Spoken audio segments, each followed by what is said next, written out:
ಎಲ್ಲರಿಗೂ ನಮಸ್ಕಾರ. ತ್ರಿಪುರಾಂತಕ ಶಿವಾಚಾರ್ಯರು, ತ್ರಿಪುರಾಂತಕ ಜಂಗಮ ಮಠ, ಗುರುಸ್ಥಳ ಧರ್ಮದ ನಿರಂಜನ ಶೂನ್ಯಪೀಠ,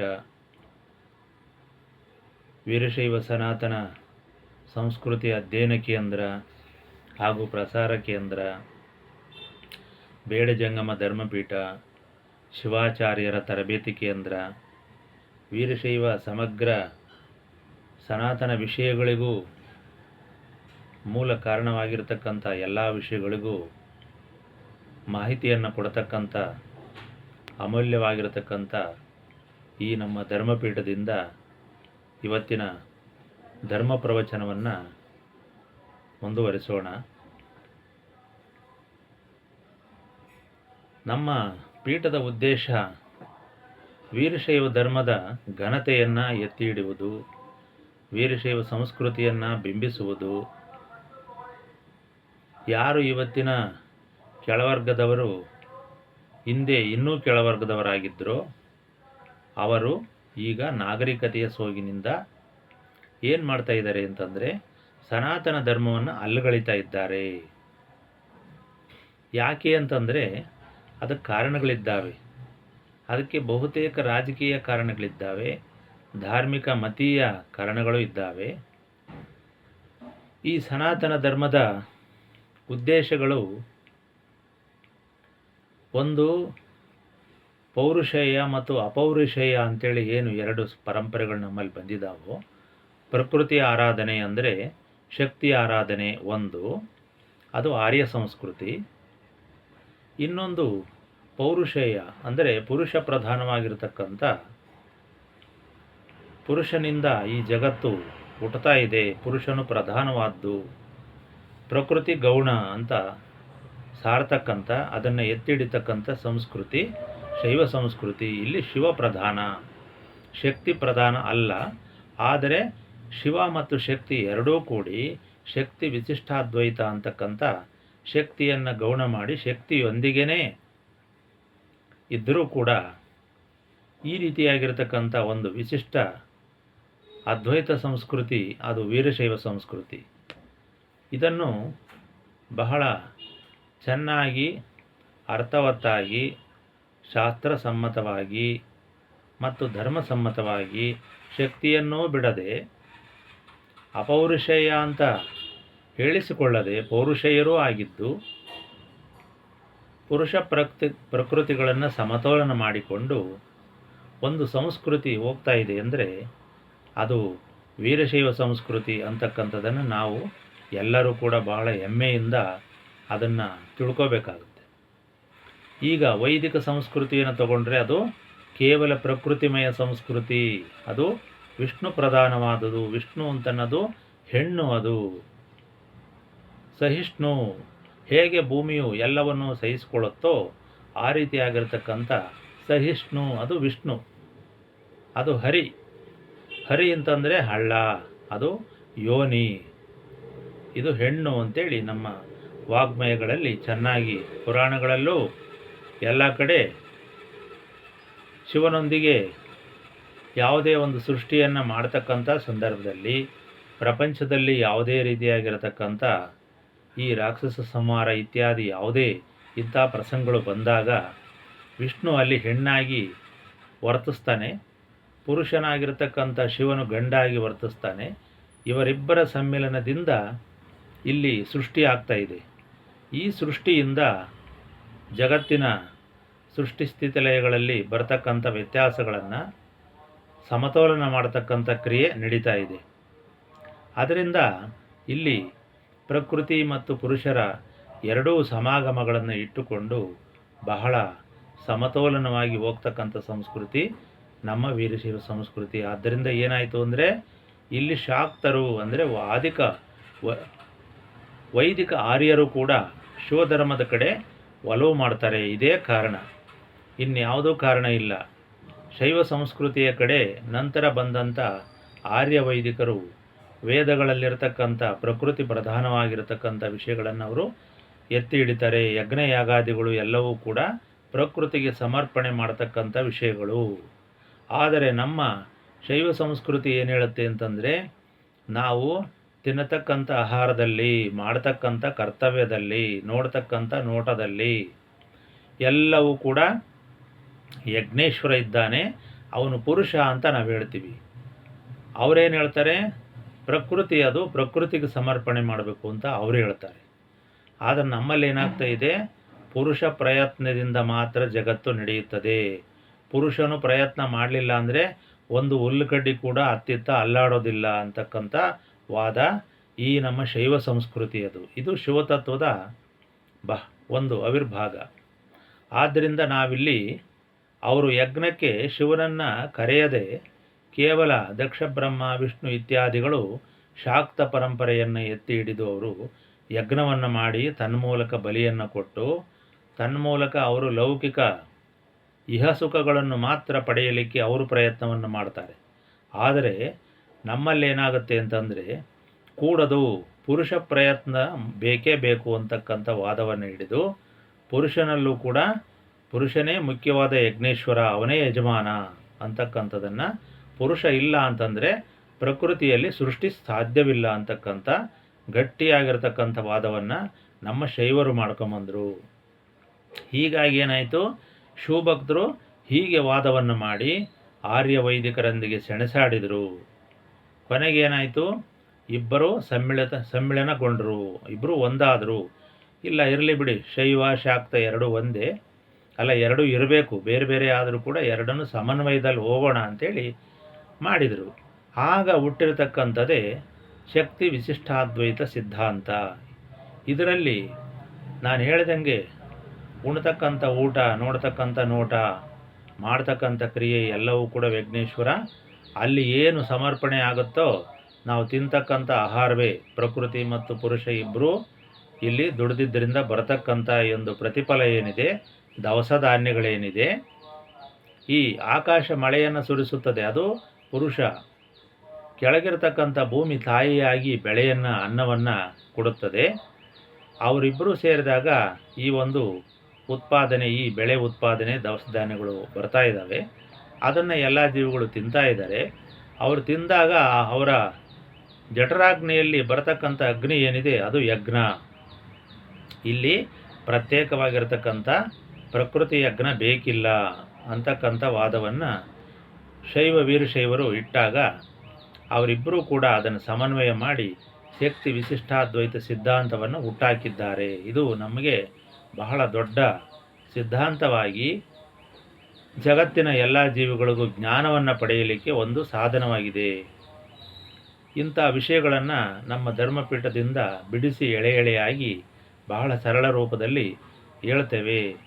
ಏನು ಶಕ್ತಿ ವಿಶಿಷ್ಟಾದ್ವೈತ ಸಿದ್ಧಾಂತ ಅಂದರೆ ದೊಡ್ಡ ಭೂತ ಅಂತ ತಿಳ್ಕೊಂಡು ಎಲ್ಲರೂ ಕೂಡ ಅದನ್ನು ಅರ್ಥವಾಗದಲೇ ಸಿದ್ಧಾಂತ ಶಿಖಾಮಣಿ ಇತ್ಯಾದಿ ಗ್ರಂಥಗಳು ಅರ್ಥವಾಗದಲೇ, ವೇದಗಳು ಕೂಡ ಅರ್ಥವಾಗದಲೇ, ವೇದಗಳ ಪುಸ್ತಕನೇ ಕೈ ಸಿಗದಲೇ, ಹೀಗೆ ಯಾವುದೋ ಒಂದು ಮಠಕ್ಕೆ ಹೋಗೋದು, ಬರೋದು, ಸ್ವಾಮಿಗಳಿಗೆ ನಮಸ್ಕಾರ ಮಾಡೋದು, ಬರೋದು, ಇಷ್ಟೇ ಆಯಿತೆ ವಿನಃ ಶಕ್ತಿ ವಿಶಿಷ್ಟಾದ್ವೈತ ಸಿದ್ಧಾಂತವನ್ನು ಏನಿದು, ಪ್ರಕೃತಿ ಯಾವುದು, ಪುರುಷ ಯಾವುದು, ಸೃಷ್ಟಿ ಯಾವುದು, ಮೋಕ್ಷ ಯಾವುದು, ಜೀವ ಯಾವುದು, ಮನಸ್ಸು ಯಾವುದು, ಬುದ್ಧಿ ಯಾವುದು, ಏನು ನಮ್ಮ ಉದ್ದೇಶ ಏನು, ನಾವು ಎಲ್ಲಿಂದ ಬಂದ್ವಿ, ಏನು ಮಾಡ್ತಾ ಇದ್ದೀವಿ, ಎಲ್ಲಿಗೆ ಹೋಗಿ ಸೇರ್ತೀವಿ, ಯಾವುದು ಶಿವ, ಎಲ್ಲವನ್ನು ಕೂಡ ತಿಳಿಸ್ತಕ್ಕಂಥ ಕೆಲಸ ನಮ್ಮ ಮಠಗಳಲ್ಲಿ ಆಗಬೇಕು. ಪ್ರವಚನ ಬಹಳ ಮುಖ್ಯ. ಅದನ್ನು ಪಾಠ ಪ್ರವಚನ ಅಂತಲೇ ಕರೆದಿದ್ದಾರೆ. ಹಿಂದಿನ ಕಾಲದ ನಮ್ಮ ಪಾಶುಪತ, ಕಾಳಾಮುಖ, ಲಕುಲೀಶ ಗುರುಗಳ ಪರಂಪರೆ ಏನಿತ್ತು ಅದು ಇವತ್ತು ಯಾರಿಗೂ ಗೊತ್ತಾಗ್ತಾ ಇಲ್ಲ. ಈಗೇನು ಹೇಳ್ತಿದ್ದಾರೆ, ಮೊನ್ನೆ ಯಾರೋ ಹೇಳ್ತಾರೆ, ದೊಡ್ಡದಾಗಿ ಒಬ್ಬ ಘನಪಂಡಿತ ಬರೆದಿದ್ದಾನೆ, ಲಿಂಗಾಯತ ಮಠಗಳು ಅನ್ನ ಆಹಾರವನ್ನು ವಿದ್ಯಾಭ್ಯಾಸವನ್ನು ಕೊಟ್ಟು ಅದಕ್ಕಿಂತ ಮುಂಚೆ ಏನೂ ಇರಲಿಲ್ಲ ಅಂತಕ್ಕಂಥ ದೊಡ್ಡ ಅಜ್ಞಾನದ ಪರಮಾವಧಿಯ ಮಾತನ್ನು ಹೇಳ್ತಾನೆ. ಅವನಿಗೆ ಲಿಂಗಾಯತ ಬಿಟ್ಟು ಇನ್ನೇನು ಗೊತ್ತಿಲ್ಲ, ಅವನಿಗೆ ವೀರಶೈವದ ಗಾಳಿ ಗಂಧ ಗೊತ್ತಿಲ್ಲ, ಅವನಿಗೆ ಶಕ್ತಿ ವಿಶಿಷ್ಟಾದ್ವೈತ ಸಿದ್ಧಾಂತ ಗೊತ್ತಿಲ್ಲ, ಅದರ ಮೂಲ ಗೊತ್ತಿಲ್ಲ, ಅದರ ಕಾಲ ಗೊತ್ತಿಲ್ಲ, ಅದರ ಧೂಳು ಕೂಡ ಗೊತ್ತಿಲ್ಲ. ಇಂಥವರು ಜಾಸ್ತಿಯಾಗಿ ವೀರಶೈವ ಸಿದ್ಧಾಂತ, ವೀರಶೈವ ಧರ್ಮ, ವೀರಶೈವದ ಘನತೆ, ವೀರಶೈವದ ಪ್ರಾಚೀನತೆ ಎಲ್ಲವೂ ಕೂಡ ಇವತ್ತು ಹಿಂದಕ್ಕೆ ಹೋಗ್ತಾ ಇದ್ದಾವೆ, ಪ್ರಚಾರಕ್ಕೆ ಬರ್ತಾ ಇಲ್ಲ. ಬರೀ ವಿಚಾರವಾದಿಗಳ ಒಂದು ಹಾವಳಿಯಿಂದ ನಮ್ಮ ವೀರಶೈವ ಧರ್ಮ ಬಹಳ ಮಂಕಾಗ್ತಾ ಇದೆ. ಅದಕ್ಕೋಸ್ಕರ ನಾವು ಈ ನಮ್ಮ ಪೀಠವನ್ನು ಮಾಡಿಕೊಂಡಿದ್ದೇವೆ. ಇಂಥ ಒಂದು ಘನ ಚಿಂತನೆಯಿಂದ ಈ ಪೀಠ ಉತ್ಪತ್ತಿ ಆಯಿತೇ ವಿನಃ ಯಾವುದೇ ಕ್ಷುಲ್ಲಕ ಕಾರಣಗಳಿಗೆ ಉತ್ಪತ್ತಿ ಆಗಿಲ್ಲ. ಇದು ತಿಳ್ಕೊಳ್ರಿ. ಇಲ್ಲಿ ಯಾವುದೇ ಹಣದ ಆಮಿಷ ಇಲ್ಲ, ಇನ್ನೊಂದಿಲ್ಲ ಮತ್ತೊಂದಿಲ್ಲ. ಧರ್ಮವನ್ನು ಸಾರತಕ್ಕಂಥ ವಿಷಯ ಬಿಟ್ಟರೆ ಮತ್ಯಾವ ಉದ್ದೇಶ ಇಲ್ಲ. ಯಾರ ಮೇಲೂ ಆಕ್ಷೇಪಣೆ, ಆರೋಪ, ಪೂರ್ವಾಗ್ರಹ, ವಿರೋಧ, ಸಂಘರ್ಷ, ಜಗಳ, ವಾದ ಇವು ಯಾವುವು ಕೂಡ ಇಲ್ಲ. ಇಲ್ಲಿ ನಿಚ್ಚಳವಾಗಿ ವೀರಶೈವ ಸನಾತನ ಸಂಸ್ಕೃತಿಯನ್ನು ಎತ್ತಿ ಹಿಡಿಯುವುದು. ವೀರಶೈವರು ಯಾರು, ವೀರಶೈವರ ಗುರುಗಳು ಯಾರು, ವೀರಶೈವ ಗುರು ಪರಂಪರೆ ಯಾವುದು, ಶಿಷ್ಯ ಪರಂಪರೆ ಯಾವುದು, ಮೊದಲಿನ ಲಿಂಗವಂತರು ಯಾರು, ನಮ್ಮ ದೇಶದ ಧಾರ್ಮಿಕ ಚರಿತ್ರೆ ಹೇಗೆ ಹುಟ್ಟಿತು, ಯಾವ್ಯಾವ ಜನಾಂಗಗಳು ಹಿಂದೆ ಇದ್ದರು, ಅವರು ಈಗೇನಾಗಿದ್ದಾರೆ, ಪ್ರಸ್ತುತ ಯಾರು, ಹಿಂದಿನ ಕಾಲದ ಜನಾಂಗದ ಪಳೆಯುಳಿಗೆಗಳು ಯಾರು ಅಂತಕ್ಕಂಥದ್ದು ಈ ನಮ್ಮ ಧರ್ಮಪೀಠದಲ್ಲಿ ಬಹಳ ನಿಚ್ಚಳವಾಗಿ, ಸ್ವಚ್ಛವಾಗಿ, ಅರ್ಥವಾಗುವಂತೆ ಸರಳವಾಗಿ ಹೇಳ್ತೇವೆ. ನೀವು ವಚನಗಳನ್ನು ಹಿಡ್ಕೊಂಡು ಹೋಗಬೇಡ್ರಿ. ಖಂಡಿತ ನಿಮಗೆ ಅದರಲ್ಲಿ ಭಾರತದ ಇತಿಹಾಸ ಸಿಗೋದಿಲ್ಲ. ನೀವು ದಾರಿ ತಪ್ಪಿ ಬೇರೆ ಯಾವುದೋ ಕಾಡಿನ ದಾರಿಗೆ ಹೋಗ್ತೀರಿ. ಖಂಡಿತ ನಮ್ಮ ಧರ್ಮ ಹಾಳಾಗೋಗುತ್ತೆ. ಅದರಿಂದ ಯಾವುದೇ ಕಾರಣಕ್ಕೂ ಎಂಥ ತತ್ವ ಸಿದ್ಧಾಂತಗಳೇ ಇದ್ದರೂ ಕೂಡ, ಎಂಥ ತಿಳುವಳಿಕೆನೇ ಇದ್ದರೂ ಕೂಡ ವಚನಗಳ ಕಡೆ ಹೋಗಬೇಡಿ. ಈಗಾಗಲೇ ನಮಗೆ ಅದರಿಂದ ಅವಮಾನಗಳು, ಸ್ತುತಿ, ನಿಂದೆಗಳು ಎಲ್ಲ ಹೋಗ್ಬಿಟ್ಟು, ನಿಂದೆ ಶುರುವಾಗ್ಬಿಡ್ತು, ಸ್ತುತಿ ಹೋಯಿತು ನಮ್ಮದು. ಬಹಳ ತೇಜೋವಧೆ ಮಾಡಲಿಕ್ಕೆ ವಚನಗಳು ಸಾಧನಗಳಾಗಿದ್ದಾವೆ. ವೀರಶೈವ ಧರ್ಮವನ್ನು ಕ್ಷುಲ್ಲಕವಾಗಿ ಚಿತ್ರಣ ಮಾಡೋ ಕೆಲಸಕ್ಕೆ ವಚನಗಳು ಭಾಳ ಆಧಾರ ಆಗಿದ್ದಾವೆ. ಆದರೆ ಆ ಅಜ್ಞಾನಿಗಳಿಗೆ ಇದಕ್ಕೆ ವೇದಾಗಮಗಳು ಆಧಾರವಾಗಿದ್ದವು ಅಂತಕ್ಕಂಥ ಕಿಂಚಿತ್ತು ಪ್ರಜ್ಞೆ ಇಲ್ಲ. ಇದ್ದರೂ ಕೂಡ ಅವರು ಬಹಳ ಸುಲಭವಾಗಿ ಧಿಕ್ಕರಿಸ್ತಾರೆ. ಆಧಾರ ಇಲ್ಲದೆ ಯಾವುದೂ ಕೂಡ ಹುಟ್ಟುವುದಿಲ್ಲ. ಪ್ರಪಂಚದಲ್ಲಿ ಆಧಾರವಿಲ್ಲದೆ ಯಾವುದೂ ಬರೋಕ್ಕೆ ಸಾಧ್ಯವಿಲ್ಲ. ನಾವಿದ್ದೀವಿ ಅಂತಂದರೆ ನಮ್ಮಪ್ಪ ಇದ್ದ ಅಂತ ಅರ್ಥ. ನಮ್ಮಪ್ಪ ಇದ್ದ ಅಂದರೆ ಅವರಪ್ಪ ಇದ್ದ, ಅವರಪ್ಪ ಇದ್ದ ಅಂದರೆ ಅವರಪ್ಪ ಅಜ್ಜ. ಇದು ಕೊನೆಗೂ ಎಲ್ಲಿಗೆ ತಲುಪುತ್ತೆ ಅಂದರೆ ಶಿವನಿಗೆ ಹೋಗಿ ತಲುಪುತ್ತೆ. ಅವನು ಹರಪ್ಪ ಅಂತ, ಅವನೇ ಹರ. ಆದ್ದರಿಂದ ನಮಗೆ ಹರಪ್ಪ ಸಂಸ್ಕೃತಿ ಬಹಳ ಮುಖ್ಯ. ಅಲ್ಲಿಂದ ನಮ್ಮದು ಶುರುವಾಯಿತು. ಅಲ್ಲೇನಿದೆ, ಸಿಂಧೂ ನದಿ ನಾಗರಿಕತೆಯಲ್ಲಿ ಪಶುಪತಿಯ ವಿಗ್ರಹ ಇದೆ. ಪಶುಪತಿ ಅಂದರೆ ಯಾರು? ಪಶುಪತಿ ಪಾಶ ಅಂತಕ್ಕಂಥ ಸಿದ್ಧಾಂತ ಆಗಲೂ ಇತ್ತು, ಈಗ ಅಲ್ಲ. ಆವಾಗ ಹುಟ್ಟಿದ್ದಿದು ಶಕ್ತಿ ವಿಶಿಷ್ಟಾದ್ವೈತ ಸಿದ್ಧಾಂತ ಆಗಿಂದಿದು. ಪಶುಪತಿ ಮೂರ್ತಿಯ ಭಂಗಿ ಹೇಗಿದೆ ಅಂದರೆ, ಶಿವನು ಹೇಗೆ ಶಾಂತಿಯುತನಾಗಿ ಕುಂತಿದ್ದಾನೋ, ತಪಸ್ವಿಯಾಗಿ ಕುಂತಿದ್ದಾನೋ, ಯೋಗಿಯಾಗಿ ಕುಂತಿದ್ದಾನೋ, ಜ್ಞಾನಿಯಾಗಿ ಕುಂತಿದ್ದಾನೋ, ನಿಶ್ಚಲನಾಗಿ ಪ್ರಪಂಚದ ಪೊರವೆಯನ್ನೇ ಬಿಟ್ಟು ತಾನೇ ತಾನಾಗಿ ಸ್ವಸ್ವರೂಪ ಧ್ಯಾನದಲ್ಲಿ ಅಚಲವಾಗಿ ಹಿಮಾಲಯದಂತೆ ತುಟ್ಟ ತುದಿಯಲ್ಲಿ ತಾನೇ ಹಿಮಾಲಯವೇ ತಾನೋ, ಲಿಂಗವೇ ತಾನೇ ಲಿಂಗವೋ ಶಿವನೋ ಅಂತಕ್ಕಂಥ ಭಾವದಲ್ಲಿ ಶಿವ ಕೂತಿದ್ದಾನೆ. ಇವತ್ತು ಕೂಡ ನಮಗೆ ಭಾರತದಲ್ಲಿ ಶಿವನ ಒಂದು ಪ್ರಭೆ ಆ ರೀತಿ ಗೋಚರಿಸ್ತಾ ಇದೆ. ಶಿವಭಕ್ತಿಯು ಆ ರೀತಿ ನಮ್ಮ ಮೇಲೆ ಪ್ರಭಾವವನ್ನು ಬೀರ್ತಾ ಇದೆ. ಆದ್ದರಿಂದ ಶಿವನನ್ನು ಮರೆಸ್ತಕ್ಕಂಥ ಜನ ಹುಟ್ಟಿದ್ದಾರೆ ಈಗ. ಖಂಡಿತ ಇದು ದೊಡ್ಡ ತಪ್ಪು ಮತ್ತು ಅಪರಾಧ. ಮೂಲ ಧರ್ಮವನ್ನೇ ಬಿಟ್ಟಾಗ ಏನಾಗುತ್ತೆ, ನಮ್ಮಲ್ಲಿ ನಮ್ಮ ಸಂಸ್ಕೃತಿ ಕೊಚ್ಕೊಂಡು ಹೋಗುತ್ತೆ. ಯಾವುದೋ ಒಂದು ಬೇರೆ ಮತ ಬಂದು ನಮ್ಮನ್ನು ಹಾಳು ಮಾಡುತ್ತೆ. ಆದ್ದರಿಂದ ನಾವು ಶೈವ ಸಂಸ್ಕೃತಿಯನ್ನು, ಶಿವನನ್ನು, ಹಿಮಾಲಯವನ್ನು, ಕೈಲಾಸವನ್ನು, ಶಿವಗಣಗಳ ಸಂಸ್ಕೃತಿಯನ್ನು ನಾವು ಎತ್ತಿಡಿಬೇಕು. ನಮ್ಮನ್ನೇನು ಹೇಳ್ತಾ ಇದ್ದಾರೆ? ಶಿವಾಚಾರ್ಯ ಪರಂಪರೆ ಇಲ್ಲ, ಶಿವಗಣಗಳ ಪರಂಪರೆ ಇಲ್ಲ, ಕೈಲಾಸ ಇಲ್ಲ, ಜಂಗಮರು ಇಲ್ಲ, ಸನಾತನ ಧರ್ಮ ಇಲ್ಲ. ನೀವ್ಯಾನೇ ಕೇಳಿ, ಯಾವುದೇ ಕೇಳಿ ಇಲ್ಲ. ಮತ್ತು ಯಾರಿದ್ದಾರೆ ಅಂದರೆ ನಾವಿದ್ದೀವಿ, ನಾವು ಲಿಂಗಾಯತರಿದ್ದೀವಿ, ಬಸವಣ್ಣದನೇ ವಚನದವಿಷ್ಟೇ ಹೇಳೋದವರು. ಈ ಮಟ್ಟಕ್ಕೆ ಬಂದು ಈ ಲಿಂಗ ಸಂಸ್ಕೃತಿ ಸನಾತನ ಪಾಶುಪತ ಧರ್ಮದಿಂದ ಹುಟ್ಟಿರ್ತಕ್ಕಂಥ, ಶಿವಗಣಗಳಿಂದ ಹುಟ್ಟಿರ್ತಕ್ಕಂಥ, ಕೈಲಾಸದಿಂದ ಸಾಕ್ಷಾತ್ ಶಿವನಿಂದ ಹುಟ್ಟಿರ್ತಕ್ಕಂಥ ವೇದಾಗಮಗಳಿಂದ ಹುಟ್ಟಿರ್ತಕ್ಕಂಥ ಈ ವಚನಗಳು ಇವತ್ತು ಎಲ್ಲಿಗೆ ಬಂದು ನಿಂತಿದ್ದಾವೆ ಅಂತಂದರೆ, ಯಕ್ಕಚಿತ್ ಏನೇನು ಧರ್ಮದ ಬಗ್ಗೆ ಗೊತ್ತಿಲ್ಲದೆ ಇರತಕ್ಕಂಥ, ಧರ್ಮದ ಸುಳಿವೇ ಇಲ್ತಕ್ಕಂಥ, ಅದರ ವಾಸನೆಯೇ ಇಲ್ಲದೆ ಇರತಕ್ಕಂಥ ಜನಗಳಿವತ್ತು ದೊಡ್ಡದಾಗಿ ಏನೂ ಇಲ್ಲ, ಇಲ್ಲಿ ಲಿಂಗಾಯತ ಬಿಟ್ಟರೆ ಮತ್ತೇನೂ ಇಲ್ಲ, ವೀರಶೈವ ಇಲ್ಲ, ಶೈವ ಇಲ್ಲ, ಶಿವ ಇಲ್ಲ, ಏನೂ ಇಲ್ಲ, ಬಸವಣ್ಣನಿಂದ ಲಿಂಗ ಹುಟ್ಟಿತು, ಬಸವಣ್ಣನ ಉದರದಲ್ಲಿ ಲಿಂಗ ಹುಟ್ಟಿತು, ಈ ಮಟ್ಟಕ್ಕೆ ಬಂದು ನಿಂತಿದ್ದಾರೆ. ಇದಕ್ಕೆ ಏನು ಕಾರಣ ಅಂದರೆ ನಮ್ಮ ವೀರಶೈವ ಗುರುಗಳು ಕಾರಣ, ವೀರಶೈವ ಜಂಗಮರು ಕಾರಣ. ಯಾಕೆ, ಏನಾಯ್ತು ಹಂಗಾರೆ?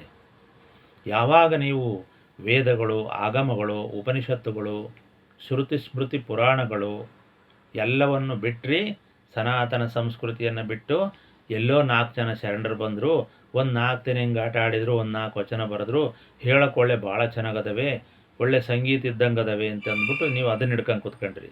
ದಾಸರ ಪದಗಳನ್ನ ಹೆಂಗೆ ಆಡ್ತಾರೋ ಹಂಗೆ ಇದನ್ನು ಆಡ್ಕೊಂಡು ಕೂತ್ಕೊಂಡ್ರಿ. ಏನಾಯ್ತು ಅವಾಗ? ಮೂಲ ಸಂಸ್ಕೃತಿ ಹೋಯ್ತು. ಇದರಿಂದ ಏನಾಯಿತು? ಎಲ್ಲ ಒಂದೇ ಅನ್ನಂಗಾಯಿತು. ಕತ್ತೆ ಕುದುರೆ ಎಲ್ಲ ಒಂದೇ ಕಡೆ ಮೇಯಂಗಾಯಿತು.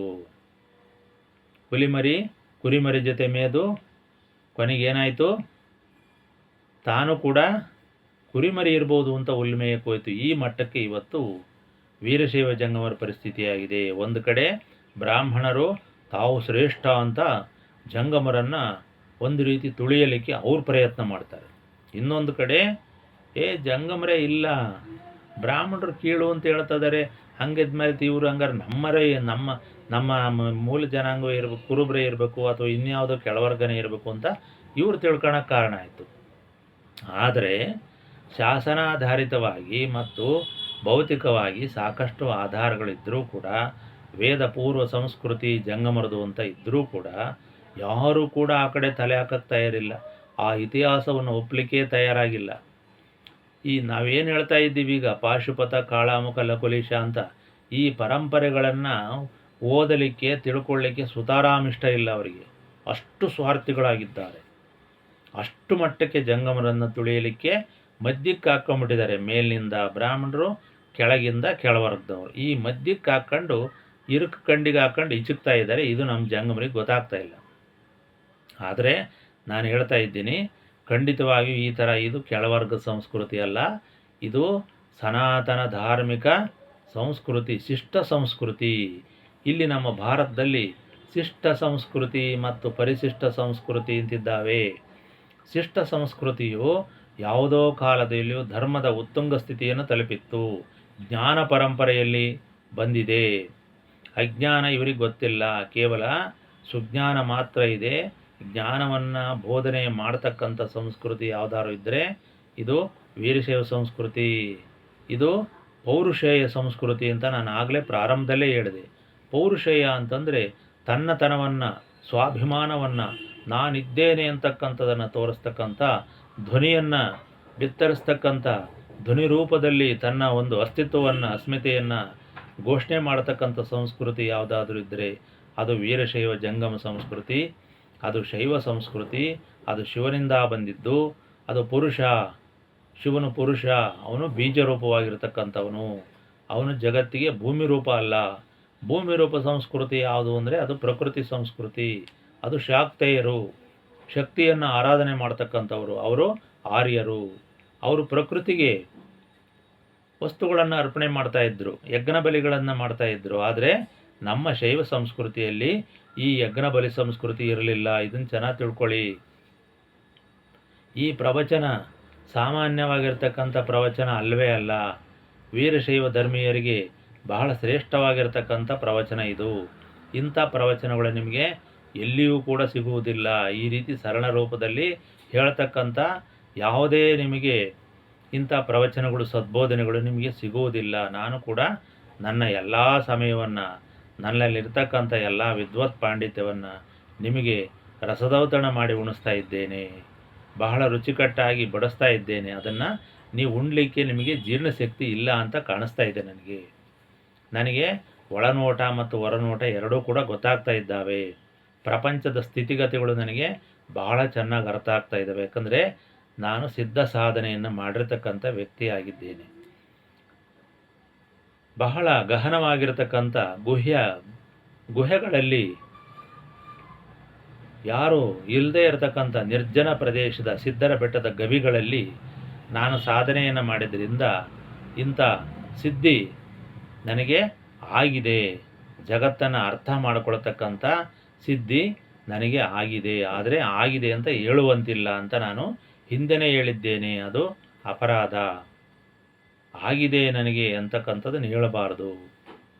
ಆದರೆ ನಿಮ್ಮ ಗಮನಕ್ಕೆ ತರುವ ಉದ್ದೇಶದಿಂದ ನಾನು ಆ ರೀತಿ ಹೇಳ್ತಾ ಇದ್ದೇನೆ. ಇಲ್ಲಿ ಆಗಿದೆ, ನಾನು ಜ್ಞಾನಿ ಅಂತ ಹೇಳೋಕ್ಕೋದ್ರೆ ಅವನು ಜ್ಞಾನಿ ಆಗಿರುವುದಿಲ್ಲ. ಹೇಗೆ ಹುಚ್ಚನಿಗೆ ತಾನು ಹುಚ್ಚ ಅಂತ ಗೊತ್ತಾಗ್ಬಿಟ್ರೆ ಅವನು ಜ್ಞಾನಿ ಆಗ್ಬಿಡ್ತಾನೆ. ಅದೇ ರೀತಿ ಕೆಳವರ್ಗದವರಲ್ಲಿ ಕುರುಬರಿಗೆ ತಾವು ಕುರುಬರು ಅಂತ ಗೊತ್ತಾದರೆ ಇತರೆ ವರ್ಗಗಳು ಬೇರೆ ವರ್ಗ ಇದ್ದಾವೆ ಅಂತಕ್ಕಂಥದ್ದು ಗೊತ್ತಾಗುತ್ತೆ. ಇದು ಒಂದು ಉದಾಹರಣೆ. ಆದ್ದರಿಂದ ಇಲ್ಲಿ ಕೆಳವರ್ಗದವರೆಲ್ಲ ಈ ಒಂದು ಬ್ರಾಹ್ಮಣರು ಮತ್ತು ಜಂಗಮರನ್ನು ಎರಡು ಪೂಜ್ಯ ಜನಾಂಗಗಳು, ಅದೇ ರೀತಿ ವಿಶ್ವಕರ್ಮ ಜನಾಂಗ, ಅದೇ ರೀತಿ ಜೈನ ಜನಾಂಗ, ಇವೆಲ್ಲವೂ ಕೂಡ ಆದಿಪೂರ್ವ ಜನಾಂಗಗಳು. ಉಳಿದವರು ಕೂಡ ಬುಡಕಟ್ಟು ಸಂಸ್ಕೃತಿ, ಜಾನಪದ ಸಂಸ್ಕೃತಿಯಿಂದ ಬಂದಿದ್ದಾರೆ. ಅವರದು ಪರಿಶಿಷ್ಟ ಸಂಸ್ಕೃತಿ. ನಮ್ಮ ಹಾಗೆ ಅವ್ರದ್ದು ಜ್ಞಾನ ಸಂಸ್ಕೃತಿ ಅಲ್ಲ, ಮುಗ್ಧ ಪರಂಪರೆ, ಅನುಕರಣಾ ಪರಂಪರೆ ಅವ್ರದ್ದು.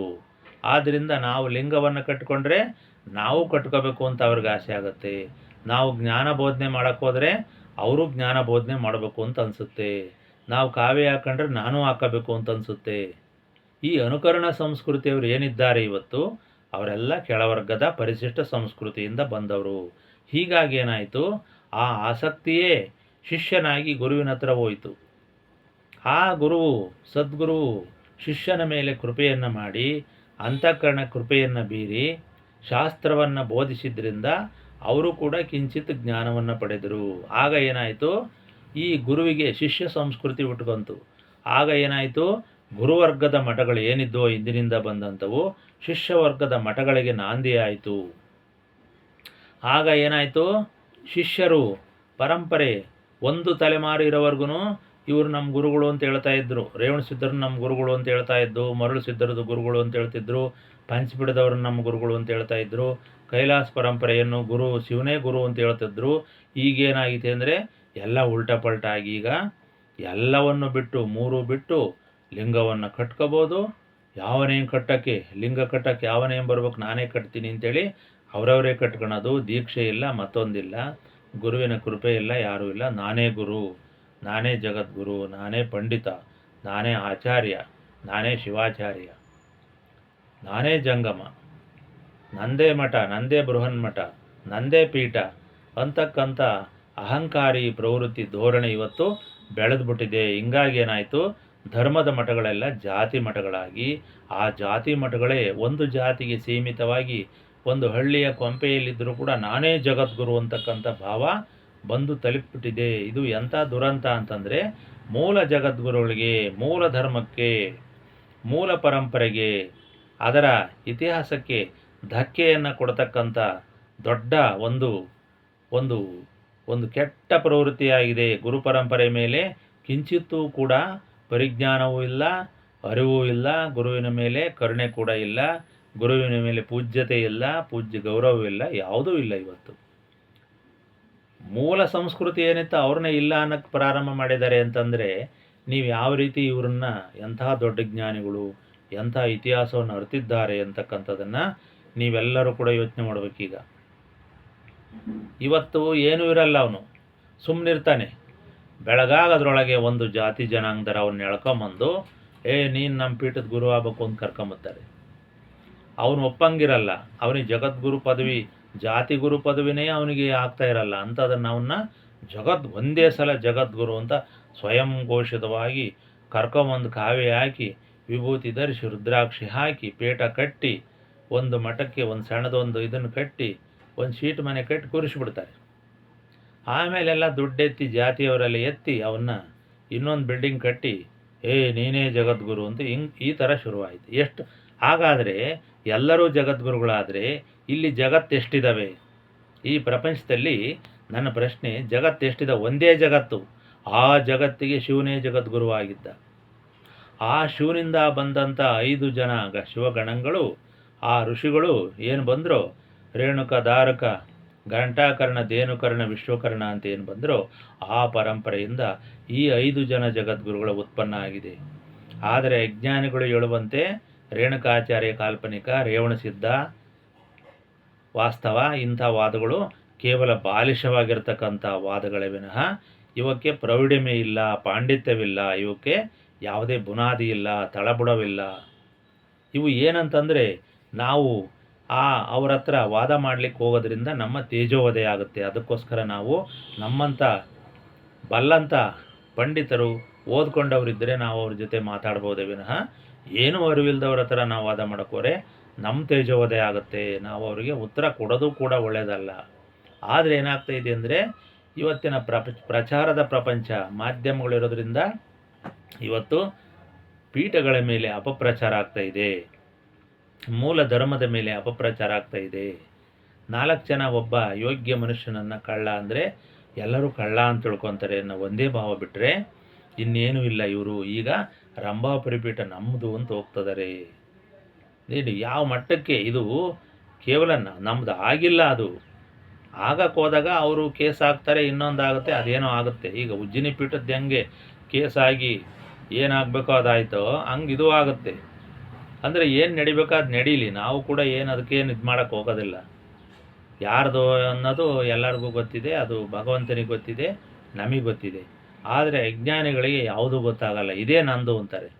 ಗುರುವನ್ನು ನಾನು ಹೇಳಿದ್ನಲ್ಲ, ಈಗ ತಾನೇ ಹೇಳಿದ್ನಲ್ಲ, ಗುರು ಒಂದು ತಲೆಮಾರಿನ ತನಕ ಗುರುವಾಗಿರ್ತಾನೆ, 2ನೇ ತಲೆಮಾರಿಗಲ್ಲೇ ಅವನೇನಾಗ್ತಾನೆ, ಅರ್ಧ ಮಂಕ ಆಗ್ತಾನೆ. ನಾನೇ ಗುರು ಆಗ್ಬಿಟ್ಟಿದ್ದೀನಲ್ಲ, ಇನ್ಯಾತ್ಗೆ ಅವನು ಅಂತಾನೆ.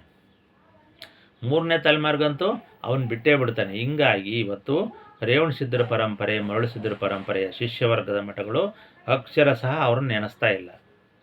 ಇವತ್ತು ಸುತ್ತೂರು ಮಠ ತಗೊಳ್ಳಿ, ಎಷ್ಟು ಸಾರಿ ರಂಭಾಪುರಿ ಪೀಠವನ್ನು ನೆನೆಸ್ತಾರೆ. ನಮ್ಮ ಮೂಲ ಗುರುಗಳು ಇವರು ಅಂತ ಅವ್ರು ಒಪ್ಪುತ್ತಾರೆ.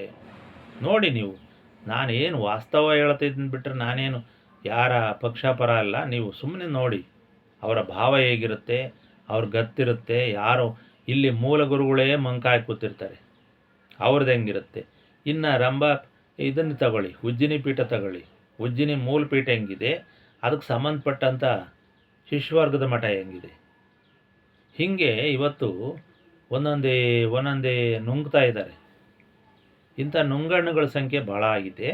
ಆದ್ದರಿಂದ ಇದ್ರ ಬಗ್ಗೆ ನಾವು ಎಚ್ಚರವಾಗಿ ನಾವು ಸಂಶೋಧನೆ ಇತ್ಯಾದಿಯನ್ನು ಮಾಡಿ ನಿಜವಾಗಿರತಕ್ಕಂಥ ಒಂದು ಸತ್ಯವನ್ನು ಸಮಾಜದ ಮುಂದೆ ಇಡಬೇಕು ಅಂತಕ್ಕಂಥ ಉದ್ದೇಶದಿಂದ ಸಂಶೋಧನೆ ಇದೆಯೇ ವಿನಃ ಇನ್ಯಾವುದೇ ಕಾರಣಕ್ಕಲ್ಲ. ಸತ್ಯವನ್ನು ಅನ್ವೇಷಣೆ ನಿರಂತರ ಮಾಡ್ತಕ್ಕಂಥದ್ದು ಸಂಶೋಧನೆ, ಇನ್ನೇನೂ ಇಲ್ಲ. ಇದು ಪೂರ್ವಾಗ್ರಹ ಅಲ್ಲ, ನಿಜಾಂಶವನ್ನು ಈಗ ನಾವು ಕೋರ್ಟ್ಗೆ ಹೋಗ್ತೀವಿ, ಇದು ನಂದಲ್ಲ. ಈಗ ನೋಡಿ, ಕೋರ್ಟ್ಗೆ ಹೋದಾಗ 2 ವಾದ ಇರುತ್ತೆ. ಇದು ನನ್ನ ಆಸ್ತಿ ಅಂತೀವಿ ನಾವು, ಇನ್ನೊಬ್ಬ ನಂದು ಅಂತಾನೆ. ಹಂಗಾರೆ ಯಾರ ಆಸ್ತಿ? ಇಬ್ಬರ ಆಸ್ತಿ ಆಗೋಕ್ಕೆ ಸಾಧ್ಯನೇ? ಒಬ್ಬರದೇ ಆಗಬೇಕು. ಆದರೆ ಏನಾಗುತ್ತೆ, ಇಲ್ಲಿ ಲಾಯರು ಹೇಗಿರ್ತಾನೋ ಹಂಗೆ ಹೋಗುತ್ತೆ, ಆಮೇಲೆ ದಾಖಲೆ ಹೆಂಗಿರ್ತಾವ ಹಂಗೆ ಹೋಗುತ್ತೆ. ಇಲ್ಲಿ ವೀರಶೈವ ಧರ್ಮದ ಪೀಠಗಳ ವಿಷಯನೂ ಅಷ್ಟೇ, ದಾಖಲೆ ಹೆಂಗಿರುತ್ತೋ ಹಂಗೆ ಹೋಗುತ್ತೆ, ವಾದ ಹೆಂಗಿರುತ್ತೋ ಹಂಗೆ ಹೋಗುತ್ತೆ. ಇಲ್ಲೇನಾಗಿದೆ, ವೀಕ್ ಆಗಿದೆ. ವೀರಶೈವ ಧರ್ಮದಲ್ಲಿ ವೀಕ್ ಆಗ್ತಾಯಿದೆ. ಎಲ್ಲ ಪ್ರಭಾವಗಳು, ವಚನಗಳ ಪ್ರಭಾವ, ಶರಣ ಪ್ರಭಾವ, ಲಿಂಗಾಯತ ಪ್ರಭಾವ ಜಾಸ್ತಿ ಆಯಿತು. ನಾವೇ ಮಾಡಿರ್ತಕ್ಕಂಥ ಲಿಂಗಾಯತರ ಸಂಖ್ಯೆ ಜಾಸ್ತಿ ಆಯಿತು, ನಮ್ಮ ಸಂಖ್ಯೆ ಕಮ್ಮಿ ಆಯಿತು ಜಂಗಮರದು. ಆಗೇನಾಗುತ್ತೆ, ವಾಸ್ತವವಾಗಿ ನೀನಿಲ್ಲ ಅನ್ನೋ ಪ್ರಶ್ನೆ ಬರುತ್ತೆ. ಅವಾಗ ಯಾವುದಾದ್ರು ಒಂದು ಆಸ್ತಿಗೆ ಅಲ್ಲಿ ನಾವು ಅನುಭವಿಸ್ತಾ ಇದ್ದರೆ ನಂದು ಅಂತಾರೆ.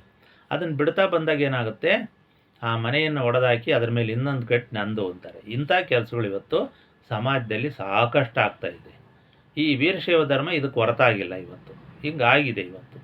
ಇದು ನಮ್ಮ ಜಂಗಮರು ಎಚ್ಚೆತ್ಕೊಂಡು ಇವುಗಳನ್ನು ಉಳಿಸ್ತಕ್ಕಂಥ, ಸಂರಕ್ಷಣೆ ಮಾಡ್ತಕ್ಕಂಥ ಕೆಲಸ ಜಂಗಮರಿಂದ ಆಗಬೇಕು ವಿನಃ ಬೇರೆ ಯಾರೋ ಬಂದು ನಮ್ಮ ಬೇರೆ ಜನಕ್ಕೆ ಬಂದ್ಬಿಟ್ಟು ಲಿಂಗಾಯತರು ಅಂತ ಏನು ಕರಿತೀವೋ ನಮ್ಮ ಶಿಷ್ಯರೇ ಏನಿದಾರೋ ಅವ್ರು ಮಾಡಲ್ಲ. ಖಂಡಿತ ಅವ್ರು ಎಂಥ ಭಕ್ತರಾಗಿದ್ದರೂ ನಮ್ಮ ಪೀಠಗಳ ಬಗ್ಗೆ ಅವರು ಉತ್ಸಾಹ ತೋರಿಸಲ್ಲ. ಏನೋ ಒಂದು ಪೂಜ್ಯ ಭಾವನೆ ಇದೆ, ಪಂಚಾಚಾರ್ಯರು ಹಿರಿಯರು ಮೊದಲಿಂದ ಬಂದವರು ಅಂತಕ್ಕಂಥ ಭಾವ ಇದ್ದರೂ ಕೂಡ ಮತ್ತೆ ಒಳನೋಟಕ್ಕೆ ಮತ್ತೆ ಅವರೇನೋ ಬೇರೆ ಪ್ರಯತ್ನ ಮಾಡ್ಕೊಂಡು ಹಿಂಗೆಲ್ಲ ಮಾಡ್ತಾರೆ. ಇದು ಎಲ್ಲ ಧರ್ಮದಲ್ಲೂ ಇದೆ, ರಾಜಕೀಯದಲ್ಲೂ ಇದೆ, ಎಲ್ಲ ಕಡೆ. ರಾಜಕೀಯನಂತ ಬಿಡಿ, ಹೇಳಂಗಿಲ್ಲ, ಅವ್ರು ಏನು ಮಾಡ್ತಾರೆ ಅದೇ ಶಾಸನ. ಇದಂತೂ ಪ್ರಜಾಪ್ರಭುತ್ವ ಆಗೇ ಇಲ್ಲ.